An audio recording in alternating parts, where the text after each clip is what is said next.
kinerja yang positif ini kan hasil kinerja 2024. Di mana kita tahu sama-sama 2024 ada kenaikan dari harga sawit yang luar biasa. Sehingga apakah di 2026 ini bisa kita andalkan lagi, atau ini ada hanya satu prestasi one off?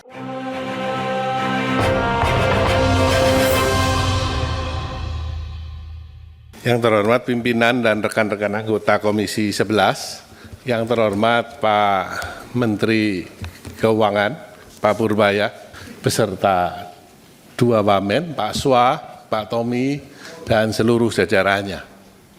Apresiasi Pak Menteri, bahwa Pak Menteri punya semangat optimisme yang luar biasa, yang sudah digaungkan sejak hari pertama diangkat menjadi Menteri, Pak. Ya, dan memang semangat optimisme ini yang lagi dibutuhkan oleh bangsa ini, Pak. Ketika kondisi ekonomi global maupun domestik, ini kan kondisinya harus kita akui tidak sepenuhnya baik-baik saja, Pak Menteri. Ya, kita bisa lihat dari PR-nya Pak Menteri masih banyak, Pak Menteri. Salah satunya adalah mengenai pajak, Pak. Kita ngeri sekali, Pak, bahwa penerimaan pajak kalau kita bandingkan dengan Lapsem kan baru mencapai 70%. Kalau kita bandingkan dengan angka APBN di 2187, kan undang-undangnya di APBN, Pak, itu angkanya baru 66%. Saya coba melihat ke belakang apa yang terjadi 2023 dan 2024. Penerimaan pajak memang di bulan November dan Desember naik. Berapa besarannya? Kisarannya di angka 23 sampai 24%. Pencapaian di bulan November dan Desember. Kalau kemudian angka yang sama kita terapkan pada penerimaan pajak di 2025, maka estimasinya, best estimate yang saya hitung secara ekstrapolasi akan tercapai di kira-kira 89 sampai 91%. Atau angkanya menjadi 1931 sampai 1950. Dan angka ini jauh di bawah angka Lapsem ataupun jauh di bawah angka APBN. Sehingga apa sebenarnya persoalannya? Apa mitigasinya? Ya. Kita tahu Pak Menteri 2026 APBN sudah diketok 2.357. Jadi kenaikannya hampir 400 triliun. Bagaimana strategi untuk mencapai ini? Apakah angka ini masih angka yang realistis? Apalagi di tengah pemerintah yang membutuhkan dana besar untuk membiayai program-program strategis nasional. Dan urusan pajak tentu bukan hanya tugasnya Pak Dirjen Pajak. Karena kalau pajaknya tidak tercapai, dampaknya kan pengeluaran yang sudah dianggarkan akan tidak direalisasikan atau defisitnya membengkak. Jadi tugas Pak Menteri untuk mengorkestrasi keseluruhan dari ini sehingga target yang dicita-citakan bisa tercapai. Salah satu terobosannya misalkan tentang ada 200 wajib pajak yang nunggak. Apa strategi yang akan dilakukan oleh Menteri Keuangan? Selama ini yang banyak muncul adalah wajib pajak yang patuh, ya, dikejar terus. Banyak sekali yang menerima SP2DK menjelang akhir tahun. Ini kan jadi fenomena yang menjadi tantangan Pak Menteri. Tadi Pak Wamenswa memaparkan bahwa antara neto dengan bruto terjadi deviasi yang besar. Sepakat Pak, bruto itu mencerminkan kira-kira ke depannya, potret ekonominya. Tapi duit yang tersedia untuk mendanai APBN adalah neto. Dan kita tahu bahwa restitusi PPh Badan itu 80%. Restitusi PPN dalam negeri 23,9%. Nah ini kan angka yang cukup besar Pak. Kalau strateginya adalah strategi digenjot pada bulan terakhir lewat banyak hal, yang itu lagi dikejar, akibatnya 2026 pola yang sama akan terulang. Yaitu netonya jeblok, tetapi brutonya membaik. Kalau kita amati lebih dalam lagi kan ada dua sektor yang berkontribusi 34%, perdagangan dan pertambangan, yang mengalami neto turun cukup drastis Pak.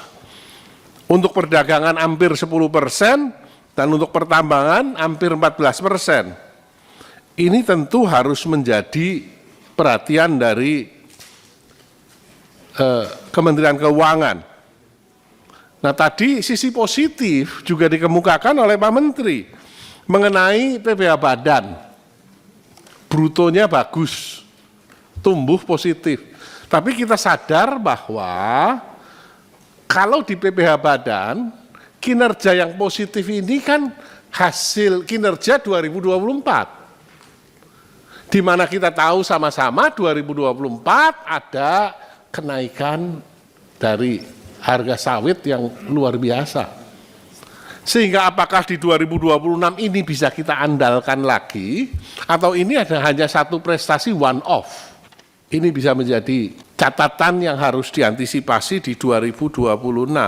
Kemudian mengenai penempatan dana Pak. Tadi Pak Menteri sudah memaparkan terjadi penurunan tingkat bunga, baik pinjaman maupun simpanan. Sementara kalau kita lihat data dari Bank Indonesia, undisbursed-nya masih 35%.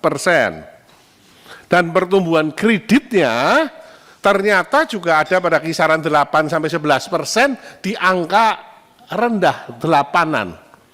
Masih lebih rendah dibandingkan tahun lalu di 10,39%. Dan bulan September hanya tumbuh 7,7%.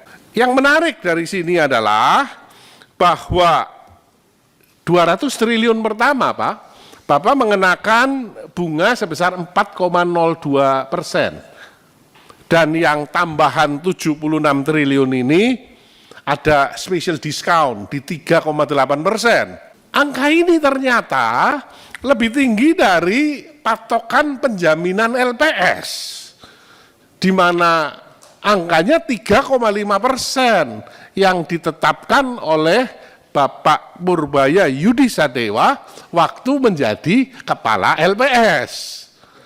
Apakah berarti penempatan dana Bapak tidak dijamin LPS? Kemudian ketika kondisi pajaknya cekak, pernah Bapak mewacanakan tidak akan ada pajak baru sebelum tumbuh 6%. Ya kan? Bahkan pernah ada wacana menurunkan PPN. Nah, apakah ini masih on track atau sudah direvisi? Juga mengenai dana 20 triliun yang untuk menghapus tunggakan BPJS Kesehatan, di mana kita lagi cekak, Pak. Kan pernah ada statement itu. Ada yang nanya cekak itu apa? Mepet. Yang menarik, Pak, kembali optimisme. Saya suka sekali dengan Pak Menteri Purbaya karena semangatnya hebat sekali. Jadi Q4 kita akan tumbuh 5,7%, sehingga nanti keseluruhan 2025 bisa 5,2%. Ya, tapi kita sama-sama tahu bahwa komponen terbesar yang berkontribusi terhadap pertumbuhan ekonomi adalah C. Angkanya tadi Bapak tampilkan survei dari LPS, ya. Ini memang keyakinannya naik. Nah, survei dari BPS dan survei dari BI angkanya sedikit berbeda. Keyakinannya tidak setinggi itu. Dan kita tahu kontribusi C itu 53 sampai 55% dan C ini sudah stagnan selama 2 tahun ini. Sehingga tanpa adanya pertumbuhan pada C, konsumsi swasta, maka akan sulit sekali. Diperlukan satu kebijakan khusus dari Kementerian Keuangan untuk mendorong UKM, Pak. Ya, sehingga nantinya C-nya bisa meningkat, Pak. Kemudian mengenai belanja yang tadi di-push, sepakat saya, Pak. Ya, cuman jangan hanya nominalnya saja, Pak. Tetapi outcome-nya, output-nya, kualitasnya juga diperhatikan. Kalau Bapak amati ke granular sedikit ke bawah, yang meningkat adalah perjalanan dinas, Pak.